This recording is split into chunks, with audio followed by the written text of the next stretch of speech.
साथियों, हमने आपके बीच में बहुजन समाज पार्टी की राष्ट्रीय अध्यक्ष, उत्तर प्रदेश की चार बार लोकप्रिय मुख्यमंत्री रही माननीय बहन कुमारी मायावती जी हमारे बीच में पधार चुकी हैं। जोरदार तालियों से आप लोग माननीय बहन जी का स्वागत करें। और साथ ही हमारी पार्टी के अलीगंज विधानसभा से पूर्व में एमएलए के चुनाव लड़े जनाब जुनैद मियां साहब आए और माननीय बहन जी का सोने के मुकुट के साथ स्वागत करें। जुनैद मियां साहब, तीनों प्रत्याशी हमारे साथ में खड़े हो जाए। कन्नौज से श्री इमरान बिन जफर साहब, फरुखाबाद से श्री क्रांति पांडे जी, इटावा से श्रीमती सारका सिंह बघेल जी माननीय बहन जी का स्वागत कर रहे हैं। अब मैं बिना विलंब किए हुए आपके बीच में सर्व समाज के मान सम्मान स्वाभिमान की प्रतीक बहुजन समाज पार्टी के राष्ट्रीय अध्यक्ष, उत्तर प्रदेश की चार बार लोकप्रिय मुख्यमंत्री रही हम सबकी लोकप्रिय नेता माननीय बहन कुमारी मायावती जी से अनुरोध करता हूं कि वो आकर के हम लोगों को संबोधित करें। माननीय बहन जी।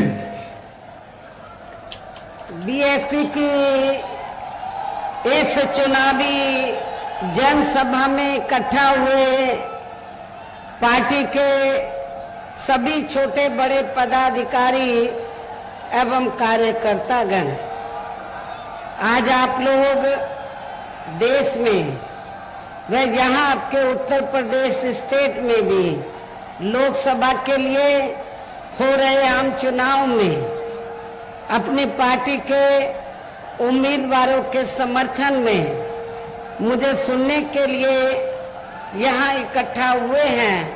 तो उसके लिए मैं आप सभी लोगों का हार्दिक दिल से आभार प्रकट करती हूँ। वैसे आप लोगों को ये विदित है कि हमारी पार्टी कांग्रेस, बीजेपी व अन्य किसी भी विरोधी पार्टी तथा गठबंधन आदि के साथ मिलकर नहीं, बल्कि अकेले ही अपनी पार्टी के बलबूते पर ही पूरी तैयारी व दमदारी के साथ ये चुनाव लड़ रही है। इसके साथ ही हमने टिकट बंटवारे के मामले में भी सर्व समाज के लोगों को उचित भागीदारी दी है, जिनको कामयाब बनाने के लिए अपनी पार्टी के लोग पूरे जी जान से लगे हुए हैं। हालांकि आज यहाँ आपकी इकट्ठा हुई अपार भीड़ व भीड़ के जबरदस्त जोश को भी देखकर अब मुझे ये काफी हद तक पूरा भरोसा हो गया है कि पिछली बार की तरह इस बार भी आप लोग अपने प्रदेश से यहाँ लोकसभा चुनाव में अपनी पार्टी का बेहतर रिजल्ट जरूर लाएंगे। इसके लिए अब मैं आप लोगों का ध्यान कुछ जरूरी बातों की तरफ दिलाना चाहती हूँ और इस संबंध में विशेषकर मैं कांग्रेस, बीजेपी व इनके अन्य सभी सहयोगी दलों के बारे में ये कहना चाहूंगी कि आजादी के बाद शुरू में केंद्र व देश के काफी राज्यों में भी ज्यादातर सत्ता यहाँ कांग्रेस पार्टी के ही हाथों में केंद्रित रही है, किंतु इनकी अधिकांश मामलों में रही गलत नीतियों एवं गलत कार्य प्रणाली आदि की वजह से ही फिर इस पार्टी को केंद्र व काफी राज्यों की भी सत्ता से बाहर होना पड़ा है तथा यही स्थिति इनकी सहयोगी पार्टियों की भी बनी रही है, जिसके कारण ही फिर पिछले कुछ वर्षों से भारतीय जनता पार्टी व इनके सहयोगी दल केंद्र एवं काफी राज्यों की भी सत्ता में काबिज हो गए हैं, लेकिन इनकी भी ज्यादातर रही जातिवादी, पूंजीवादी, संकीर्ण, सांप्रदायिक व द्वेषपूर्ण नीतियों एवं कार्य प्रणाली आदि से तथा इनकी कथनी व करनी में भी काफी अंतर होने की वजह से अब ऐसा लगता है कि इस बार ये पार्टी भी, यानी कि भारतीय जनता पार्टी भी केंद्र की सत्ता में आसानी से वापस आने वाली नहीं है, बशर्ते यदि ये चुनाव इस बार फ्री एंड फेयर होता है तथा आम चर्चा के मुताबिक वोटिंग मशीनों में भी कोई गड़बड़ी आदि नहीं की जाती है। और वैसे भी इस बार चुनाव में इनकी कोई भी पुरानी व नई चल रही नाटकबाजी, जुमलेबाजी व गारंटी आदि काम में आने वाली नहीं है, क्योंकि अब देश की जनता काफी हद तक इस बात को समझ चुकी है कि इनकी पार्टी ने अब तक देश के विशेषकर गरीबों, कमजोर तबकों, मध्यम वर्गीय एवं अन्य मेहनतकश लोगों को जो इन्हें अच्छे दिन दिखाने के असंख्य प्रलोभन भरे वायदे किए हैं तथा अनेकों हवाई व कागजी गारंटी आदि भी दी है, तो उनका जमीनी हकीकत में अभी तक इन्होंने लगभग 1/4 हिस्सा भी कार्य पूरा नहीं किया है, बल्कि इसके स्थान पर इनका ज्यादातर समय व ताकत भी या इनके अपने चहेते रहे बड़े बड़े पूंजीपतियों एवं धन्ना सेठों को ही ज्यादा से ज्यादा माला माल व धनवान आदि बनाने में तथा उन्हें हर स्तर पर छूट देने व बचाने में ही लगी रही है, जिनके अधिकांश आर्थिक सहयोग से ही ये पार्टी व अन्य पार्टियां भी अपना संगठन चलाती हैं तथा चुनाव आदि भी लड़ाती हैं, जिसका काफी कुछ खुलासा बॉन्ड की आई रिपोर्ट से भी हो जाता है। आप लोगों को ये मालूम है कि अभी कुछ दिन पहले माननीय सुप्रीम कोर्ट में ये मामला आया था बॉन्ड का, तो जिसमें ये बॉन्ड की जो रिपोर्ट खोली गई, जब रिपोर्ट सामने आई, प्रकाशित हुई, तो उसमें ये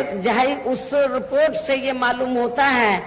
कि कांग्रेस पार्टी, बीजेपी, अन्य सभी पार्टियों ने इस देश के बड़े बड़े पूंजीपतियों और धन्ना सेठों से चुनाव में, खासकर चुनाव में बॉन्ड के जरिए करोड़ों अरबों रुपया लिया है। लेकिन उस रिपोर्ट में आपने कहीं पर भी बहुजन समाज पार्टी का नाम आप लोगों ने नहीं देखा होगा, लिखा नहीं होगा रिपोर्ट के अंदर। बहुजन समाज पार्टी ने एक भी रुपया किसी भी बड़े पूंजीपति या धन्ना सेठ आदि से नहीं लिया है। और आप लोगों को ये मालूम है कि हमारी पार्टी जब से बनी है तब से लेके अब तक हमारी पार्टी तो देश के किसी भी छोटे या बड़े पूंजीपति या धन्ना सेठ से पार्टी के संगठन को चलाने व चुनाव आदि लड़ाने के लिए कोई पैसा नहीं लेती है, बल्कि हमारी पार्टी अपने कार्यकर्ताओं से ही, तो उनकी आर्थिक मदद से ही थोड़ा थोड़ा धन इकट्ठा करके तो पार्टी के संगठन को चलाती है, अपने केंद्र कार्यालय को चलाती है, दफ्तरों को चलाती है। और जब चुनाव होता है तो चुनाव में भी हमारी पार्टी अपने कार्यकर्ताओं की आर्थिक मदद के साथ साथ अपने उम्मीदवारों से भी यही अपील करती है कि जब आप अपने चुनाव में इतना पैसा लगा रहे हैं तो थोड़ा पैसा तो मेरे चुनावी दौरे पर भी आप लोगों को मदद के तौर पर देना चाहिए। तो इसलिए कहने का तात्पर्य यह है कि हमारी पार्टी अपने कार्यकर्ताओं से विभिन्न रूपों में मेंबरशिप के जरिए, जन्मदिन के मौके पर तो जन्मदिन के जरिए तो थोड़ा थोड़ा धन इकट्ठा करके अपनी मूवमेंट को चलाती है, चुनाव आदि भी लड़ाती है। लेकिन दूसरी पार्टियों की तरह बड़े बड़े पूंजीपतियों और धन्ना सेठों से बॉन्ड आदि के जरिए पैसा नहीं लेती है, जो अब ये मामला माननीय सुप्रीम कोर्ट में चल रहा है, जिसमें बहुजन समाज पार्टी का नाम आप लोगों को कहीं भी सुनने के लिए नहीं मिलेगा। इसके साथ ही अब ऐसा लगता है कि कांग्रेस पार्टी की तरह ही बीजेपी ने भी केंद्र की तमाम सरकारी जांच एजेंसियों का ज्यादातर राजनीतिकरण ही कर दिया है। इसके अलावा देश के किसान वर्ग भी वर्तमान बीजेपी की सरकार में शुरू से ही अपनी विभिन्न समस्याओं को लेकर काफी ज्यादा दुखी व परेशान रहे हैं और अभी भी हैं। जबकि यूपी में 4 बार हमारी पार्टी की रही सरकार ने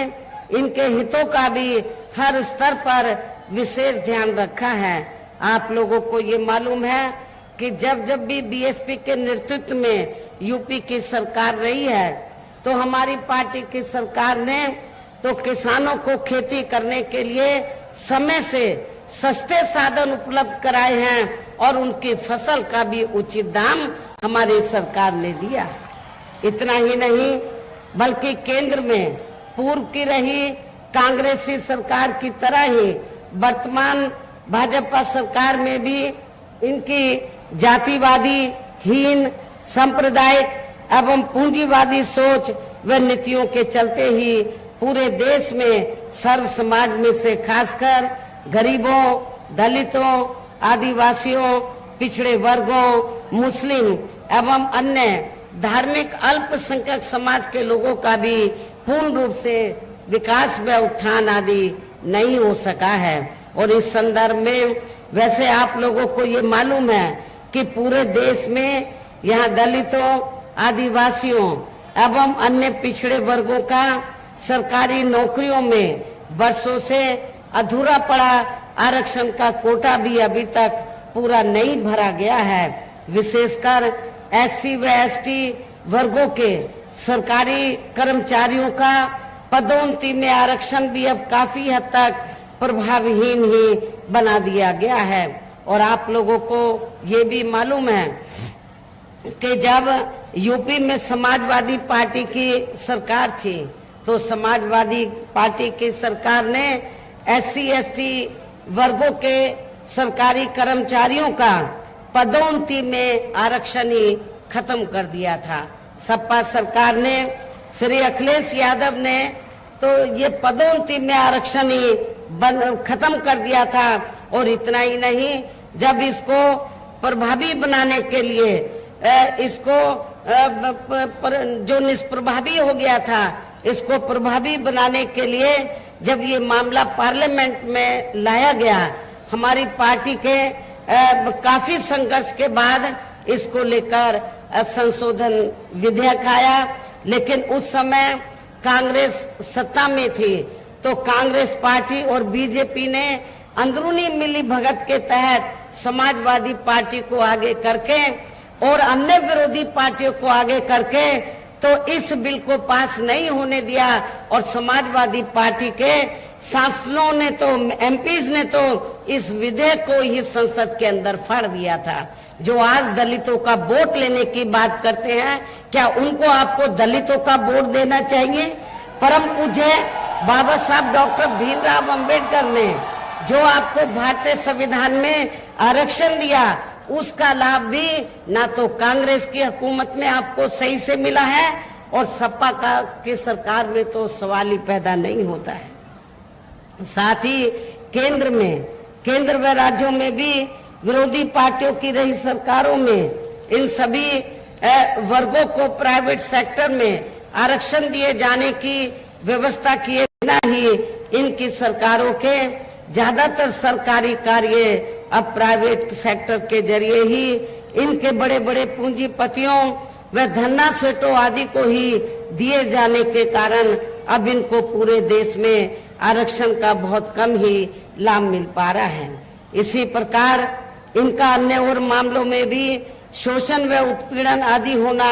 अभी तक भी बंद नहीं हुआ है। इसके साथ साथ मुस्लिम व अन्य धार्मिक अल्पसंख्यक समाज के लोगों की भी हालत हर स्तर पर यहाँ काफी ज्यादा खराब व दयनीय ही बनी हुई है, जिसका काफी कुछ खुलासा सच्चर कमेटी की रिपोर्ट में भी किया गया है। इतना ही नहीं बल्कि पिछले कुछ वर्षों से केंद्र व अधिकांश राज्यों में भी बीजेपी व आरएसएस की सरकारों के चलते हुए अब इनका विकास व उत्थान आदि होना भी काफी हद तक बंद सही हो गया है। आए दिन इन पर खासकर हिंदुत्व की आड़ में हो रही जुल्म जाति भी यहाँ काफी ज्यादा चरम सीमा पर पहुंच चुकी है। इनके साथ साथ अपर कास्ट समाज में से विशेषकर गरीब लोगों की भी हालत हमें कोई खास अच्छी नजर नहीं आती है। और यहाँ मैं अपर कास्ट समाज में से खासकर ब्राह्मण समाज के लोगों को ये कहना चाहती हूँ, चाहे यूपी में समाजवादी पार्टी सत्ता में रही हो या वर्तमान में भारतीय जनता पार्टी की सरकार चल रही है, इन दोनों हुकूमतों में तो अपर कास्ट समाज में से ब्राह्मण समाज का बड़े पैमाने पर शोषण किया गया है। आपके कानपुर मंडल में तो इनके साथ काफी जुल्म जाति की गई है। सपा सरकार में ऐसे अनेकों एग्जाम्पल आपको मिलेंगे जो आपके कन्नौज जिले के अंदर जो ब्राह्मण समाज के लोग थे उनके साथ बड़े पैमाने पर जुल्म जाति हुई है। अभी भी जुल्म जाति होनी बंद नहीं हुई है। इनकी गलत कृषि नीतियों के कारण किसान वर्ग भी आए दिन आंदोलित बना रहता है। साथ ही इनकी गलत आर्थिक नीतियों की वजह से देश की अर्थव्यवस्था पर दुखी व परेशान है। और अब केंद्र में पूर्व की रही सरकारों की तरह ही वर्तमान भाजपा सरकार में भी यहाँ पूरे देश में गरीबी, बेरोजगारी एवं महंगाई आदि भी लगातार काफी ज्यादा बढ़ रही है। देश में हर स्तर पर फैला भ्रष्टाचार भी अभी तक खत्म नहीं हुआ है। साथ ही अपने देश की सीमाएं भी अभी तक पूरे तौर से सुरक्षित नहीं है। ये भी यहाँ बड़े चिंता की बात है। ऐसे में अब आप लोगों को देश में हो रहे लोकसभा चुनाव में कांग्रेस, बीजेपी व इनकी सहयोगी पार्टियों को भी केंद्र की सत्ता में आने से जरूर रोकना है। जिनकी गलत नीतियों व गलत कार्य प्रणाली आदि को आप लोग काफी हद तक आजमा भी चुके हैं। ऐसी स्थिति में अब ये विरोधी पार्टियां इस चुनाव में भी किस्म किस्म के साम, दाम, दंड भेद आदि अनेकों हथकंडे इस्तेमाल करके केंद्र की सत्ता में आने की भी पूरी कोशिश में लगे हैं, जिनसे अपनी पार्टी के लोगों को हर स्तर पर काफी ज्यादा सावधान रहना है। और इस मामले में विरोधी पार्टियां अपने अपने पक्ष में हवा बनाने के लिए खासकर मीडिया, ओपिनियन पोल व सर्वे आदि का जो बड़े पैमाने पर इस्तेमाल कर रही है, तो उससे भी अपनी पार्टी के लोगों को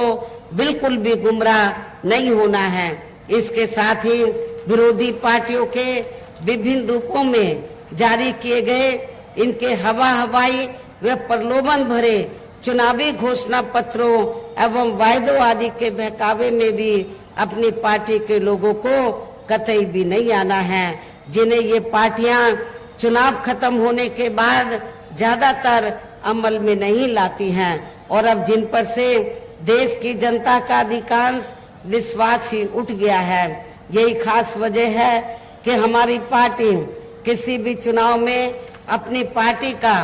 कोई भी चुनावी घोषणा पत्र आदि जारी नहीं करती है। वैसे भी हमारी पार्टी किसी भी मामले में कहने में बहुत कम बल्कि कार्य करके दिखाने में ही ज्यादा विश्वास रखती है। और इस बात का सबसे बड़ा सबूत यह है कि उत्तर प्रदेश में 4 बार हमारी पार्टी के नेतृत्व में रही सरकार ने चुनाव में अपनी पार्टी के बिना कोई जारी किए गए चुनावी घोषणा पत्र के ही प्रदेश व आम जनहित में काफी ऐतिहासिक कार्य करके दिखाए हैं, जिनकी अब देश में अधिकांश पार्टियों की सरकारें काफी नकल भी कर रही हैं। जबकि इस मामले में हमारी पार्टी का ये कहना है कि यदि इन पार्टियों के स्थान पर केंद्र में हमें अपनी पार्टी की सरकार बनाने का मौका मिलता है तो तब फिर हमारी पार्टी की बनी सरकार केंद्र में यहाँ अब तक की रही सभी विरोधी पार्टियों की सरकारों की तरह केवल हवा हवाई व कागजी कार्य आदि नहीं करेगी, बल्कि उत्तर प्रदेश की तरह ही जमीनी हकीकत में ठोस कार्य करके दिखाएगी।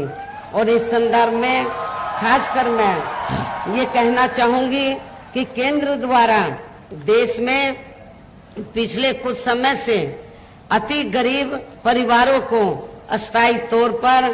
फ्री में जो थोड़ी सी खाद्य सामग्री दी जा रही है, राशन आदि दिया जा रहा है, तो उससे इनका स्थायी तौर पर भला होने वाला नहीं है। इनसे जो गरीब लोग हैं, इनका परमानेंट स्थायी तौर पर इनका भला होने वाला नहीं है। और इतना ही नहीं, इसके एवज में, इसके बदले में ये जो इनको फ्री में राशन दिया जाता है, जो कुछ समय से दिया जा रहा है, तो इसके एवज में तो जब चुनाव होता है, चाहे यूपी में असेंबली का चुनाव हुआ हो और अब पार्लियामेंट का, तो पूरे देश के अंदर भारतीय जनता पार्टी व आरएसएस के लोग तो गांव-गांव में जाकर ये प्रचार करते हैं। जो गरीब लोग हैं उनके बीच में जाते हैं और उनको ये कहते हैं कि देखो, भारतीय जनता पार्टी की सरकार ने और श्री नरेंद्र मोदी जी ने आपको फ्री में राशन दिया है। आपने बीजेपी और श्री नरेंद्र मोदी का नमक खाया है, इसको आपको जरूर अदा करना चाहिए। इसके एवज में आपको बीजेपी को वोट देना चाहिए। लेकिन आप लोगों को बीजेपी और आरएसएस के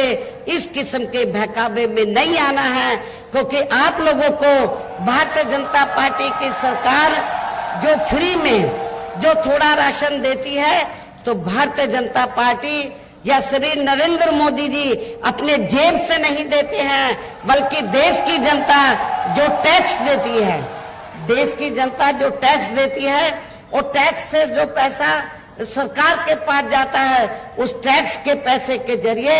आपको ये फ्री में राशन दिया जाता है। ये मेहरबानी बीजेपी व आरएसएस की नहीं है। और वैसे भी इनकी ये जटिल समस्या, जो गरीब लोगों की जो जटिल समस्या है, देश में हर हाथ को काम देने से केवल दूर हो सकती है, जिसकी तरफ हमारी पार्टी की बनी सरकार विशेष ध्यान देगी। साथ ही देश में पिछले काफी वर्षों से आए दिन बढ़ रही गरीबी, बेरोजगारी व महंगाई आदि से भी जनता बहुत ज्यादा दुखी व परेशान है, जिसे भी आर्थिक नीतियों में तब्दीली करके जरूर दूर किया जाएगा। खासकर हिंदुत्व की आड़ में पिछले कुछ वर्षों से विशेषकर मुस्लिम समाज के लोगों का द्वेष की भावना से जो इनका काफी ज्यादा शोषण व उत्पीड़न आदि किया जा रहा है, तो इसे भी जरूर रोका जाएगा। और ये सब हमने अपनी यूपी की रही सरकार में करके भी दिखाया है। आप लोगों को मालूम है, मेरी चारों हुकूमतों में उत्तर प्रदेश के अंदर हमारी पार्टी की सरकार ने कोई भी हिंदू मुस्लिम दंगा फिसाद नहीं होने दिया। सबके जान माल व मजहब की पूरी ईमानदारी व निष्ठा से हमने हिफाजत की है। ये भी आप लोगों को मालूम है और इसका आगे भी ध्यान रखा जाएगा। इसके अलावा हमने यूपी में सब समाज में से गरीब एवं बेरोजगार लोगों को बेरोजगारी भत्ता आदि न देकर उन्हें बड़ी तादाद में रोटी रोजी के साधन भी उपलब्ध कराए हैं। जो अब ये कार्य भी अधिकांश ठंडे ही पड़े हैं, जिनको फिर केंद्र में सरकार बनने पर प्राथमिकता दी जाएगी। कहने का तात्पर्य ये है कि देश में इस समय हो रहे लोकसभा चुनाव में विरोधी पार्टियों के जारी किए गए इनके हवाई व प्रलोभन भरे चुनावी घोषणा पत्रों आदि के बहकावे में अब यहाँ खासकर देश के अति गरीबों, मजदूरों, बेरोजगारों एवं अन्य मेहनतकश लोगों को बिल्कुल भी नहीं आना है। और अब इन्हें ऐसी सभी विरोधी पार्टियों को हर हालत में केंद्र की सत्ता में आने से जरूर रोकना है, जिनकी कथनी व करनी में काफी अंतर रहा है तथा जिन्हें ये लोग बरसों से काफी आजमा भी चुके हैं। ऐसे में अब मेरा यही कहना है कि आप लोगों को अपने खुद के वे अपने प्रदेश क्षेत्र एवं देश के भी हित में अपने वोटों को यहाँ कांग्रेस, बीजेपी व अन्य विरोधी पार्टियों को न देकर केवल अपनी एकमात्र हितैषी पार्टी बहुजन समाज पार्टी को ही देना है। जो ये पार्टी उत्तर प्रदेश की तरह ही केंद्र में भी अपनी पार्टी की सरकार बनने पर फिर पूरे देश में यहाँ अपनी पार्टी की सर्वजन हिताय व सर्वजन सुखाय की नीतियों पर आधारित ही सरकार चलाएगी। इसके साथ साथ केंद्र से जुड़े आपके क्षेत्र की, केंद्र से जुड़ी आपके क्षेत्र की जो भी यहाँ स्थानीय समस्याएं होंगी तो उन्हें भी फिर दूर करने का हर संभव पूरा प्रयास किया जाएगा। वैसे आप लोगों को ये मालूम है, चाहे आपका फर्रुखाबाद जिला है या कन्नौज है या इटावा है या औरैया जिला है, जब जब मेरे नेतृत्व में सरकार बनी है तो हमने इन चारों जिलों के विकास व उत्थान का विशेष ध्यान रखा है। काफी हमने डेवलपमेंट के कार्य इधर करके दिखाए हैं। साथ ही यहाँ गरीबों, मजदूरों, बेरोजगारों, कर्मचारियों, किसानों, छोटे व्यापारियों एवं अन्य मेहनतकश लोगों के हितों का भी विशेष ध्यान रखा जाएगा। सर्व समाज में से खासकर दलितों, आदिवासियों, पिछड़े वर्गों, मुस्लिम व अन्य धार्मिक अल्पसंख्यक समाज के लोगों के साथ साथ सर्व समाज में से जो गरीब लोग हैं, बेरोजगार लोग हैं, उनके हितों का, उनके विकास व उत्थान के साथ साथ हर स्तर पर इनकी सुरक्षा आदि के लिए भी सख्त कदम उठाए जाएंगे। और तभी फिर यहाँ वास्तव में अपने देश के महान संतों, गुरुओं व महापुरुषों में भी विशेषकर महात्मा ज्योतिराव फूले, श्री छत्रपति शाहू जी महाराज, श्री नारायण गुरु, बाबा साहब डॉक्टर भीमराव अंबेडकर एवं मान्यवर श्री कांशीराम जी आदि का अधूरा राज सपना जरूर साकार हो सकता है, जिनको यूपी में हमारी पार्टी की रही सरकार द्वारा हर स्तर पर पूरा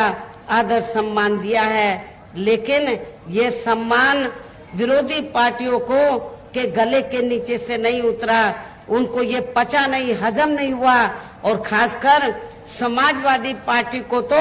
ये बिल्कुल भी नहीं हजम हुआ, बिल्कुल नहीं भाया। और समाजवादी पार्टी की सरकार ने, श्री अखिलेश यादव की सरकार ने क्या किया कि जिन संतों, गुरुओं और महापुरुषों के नाम से जो दबे कुचले समाज में संत, गुरु और महापुरुष पैदा हुए, उनके नाम से जो जिले रखे हमने, जो पार्क आदि बनाए या फिर संस्थानों के नाम रखे, तो उनमें से काफी संस्थानों के नाम, जिलों के नाम इन्होंने बदल दिए। ज्यादा आपको बनारस में से हमने भदोई जिला बनाया, भदोई जिले का नाम हमने संत रविदास जी के नाम से रखा, उसको भी अखिलेश यादव की सरकार ने बदल दिया था। इतनी नफरत वो दलित, शोषित व पिछड़े वर्ग में जो संत, गुरु, महापुरुष हुए हैं, तो उनसे वो नफरत करता है। तो उनको किसने हक दिया है, उनको क्या अधिकार है कि दलित शोषितों से कहे कि आप समाजवादी पार्टी को वोट दे दो? ऐसी पार्टी को आपको वोट नहीं देना है, ऐसी पार्टी को आपको माफ नहीं करना है। इन्हीं खास बातों के साथ ही अब मेरा देश व आपके स्टेट के भी हित में यही कहना है कि हमारी पार्टी ने